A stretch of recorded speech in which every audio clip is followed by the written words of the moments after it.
வணக்கம் விவசாயிகளே. கத்திரி செடி ஆளுங்க களை வெட்ட வரலை. அதனால் இந்த மிஷினில் இந்த கோடை போட்டுட்டு ரிஜர் மாட்டி கோடை போட்டுட்டு நாளைக்கு ஒரு 3 பேரை வச்சு இது 1-2 களையை சுரண்டி மேலே தள்ளிட்டோம்னா இன்னொரு 10 நாள் பொறுத்து ஒரு மருந்து போட்டு தண்ணியை விட்டு திருப்பியும் இதே வண்டியில் மாட்டி ஒரு களையை ஓட்டி அதில் ரிஜரை மாட்டி மந்தியை வெளிச்சிட்டோம்னா அதோட செடியாண்ட வந்து நம்ம எந்த வேலையும் செய்ய போதில்லை.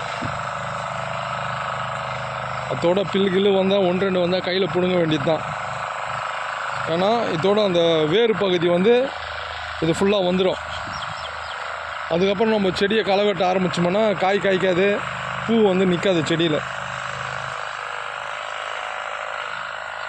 இன்னொரு 10 நாள் பொறுத்து நம்ம இதை பார்த்தோம்னா செடி கொஞ்சம் வளர்ச்சியாக இருப்பாங்க, கொஞ்சம் நல்லா இருக்கும். ஏன்னா எருவு போட்டாச்சு, எருவு நல்லா காஞ்சிச்சு.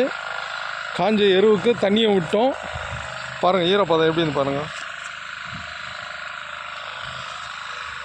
தண்ணி விட்டாச்சு. இப்போது ரிஜரை மாட்டி மந்தியும் ஓட்டியாச்சு.